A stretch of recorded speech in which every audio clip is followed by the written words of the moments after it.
তখন তারা তাদের যে সমস্ত কর্তৃপক্ষ আছে তাদের কাছে যায়। তারাও বলে যে আমাদের কিছু করার নাই, আপনার এনআইডি সংশোধন করতে হবে। তখন তারা দৌড়ে আমাদের কাছে আসে এবং স্বভাবতই সবাই তার হেড অফিসে আসে না, বিভিন্ন জায়গায় তারা যায়, বিভিন্ন অফিসে তারা যায়।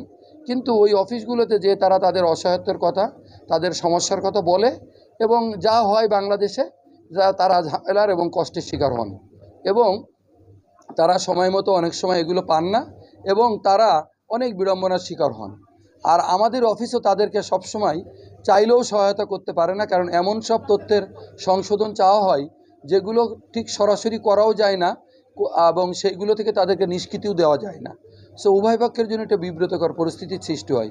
তো আমি গত 6 মাস ধরে এই ধরনের প্রবলেম ফেস করার কারণে সিনিয়র সচিব স্যারকে বলে আমরা এই সংশ্লিষ্ট যারা এখন পর্যন্ত চাকরির ক্ষেত্রে এনআইডিকে গুরুত্ব দেয়নি অথবা এনআইডির তথ্যকে গুরুত্ব দেয়নি, আমরা সেই সকল প্রতিষ্ঠানগুলোকে আইডেন্টিফাই করেছি আবেদনগুলো পর্যালোচনার ভিত্তিতে এবং ওই প্রতিষ্ঠানগুলোর সাথে রিলেটেড যে সমস্ত দপ্তর সংস্থা তাদেরকেই গতকালকে আমরা ডেকেছিলাম এবং এতক্ষণ আপনাদেরকে আমি যে সমস্যার কথা বললাম সেই সমস্যার কথাই তাদেরকে বলেছি এবং তাদের সাথে আমাদের যে আলোচনা হয়েছে সেই আলোচনায় তারা আমাদেরকে সাজেস্ট করেছেন যে আমরা যেহেতু এইটা আইনি বাধ্যবাধকতার মধ্যে সরাসরি জনপ্রশাসন থেকে তাদের কাছে পাঠানো হয়নি, সেই জন্য হয়তো তাদের পক্ষ থেকে এটা ইগনোর করা হয়েছে বা হয়ে থাকতে পারে।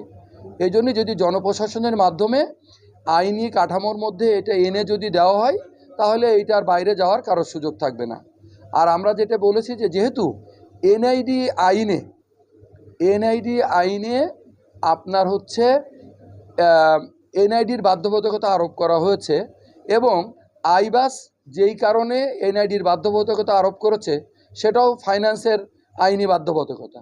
তো যেহেতু দুইটি আইনি বাধ্যবাধকতা আছে, সেজন্য আপনাদের সবার কাছে আমাদের অনুরোধ থাকবে যে আপনাদের সমস্ত অফিস, আপনাদের সমস্ত প্রতিষ্ঠান, আপনাদের সকল সংস্থা যেন ভবিষ্যতে নিয়োগের ক্ষেত্রে এনআইডিটা অনুসরণ করে। আর ইতিমধ্যেই যেগুলো হয়ে গেছে সেইগুলোর ব্যাপারে যেমনটি আলোচনা হয়েছে যে যদি তাদেরগুলো এনআইডির পক্ষ থেকে বা কর্তৃপক্ষের পক্ষ থেকে সংশোধন করে তাদের বেতন ভাতা পাওয়ার ব্যবস্থা করা যায়, সেই উদ্যোগ গ্রহণ করা। আপনারা নিশ্চয়ই জানেন যে আমরা এই ধরনের কেসগুলো করার জন্য আলাদা একটা সেল আমাদের করতে হয়েছে, একটা কমিটি করতে হয়েছে এবং আমাদের বেশ কয়েকজন অফিসার এটার সাথে কন্টিনিউয়াস কাজ করে এবং সবাই বসে ওই তাদের আবেদনগুলো পর্যালোচনা করে এবং যাদেরগুলো সহজে বা আমাদের যে বিদ্যমান এসওপি, এই এসওপি অনুযায়ী করা যায় সেগুলো আমরা করে দেই, আর যেগুলো করতে পারি না সেগুলো আটকে থাকবে এবং ফার্দার আমাদের কিছু ভূমিকা রাখতে হয় এবং কোনো ক্ষেত্রে আমরা আরও ঊর্ধ্বতন কর্তৃপক্ষ এইভাবে আমরা সমাধান করার চেষ্টা করি।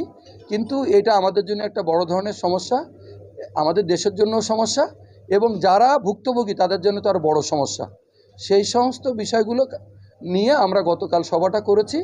আমরা মনে করছি সভাটি সফল হয়েছে, কারণ আমরা আমাদের এই সমস্যাগুলো, এই তথ্যগুলো, এই বিষয়গুলো সকলের সামনে তুলে ধরতে পেরেছি এবং তারা অনেক দিন পরে হলেও আবার একটু তারা উৎসাহিত হয়েছে অথবা সেন্সিটাইজ হয়েছে যে না, আসলে এটা আমাদের ফলো করা দরকার।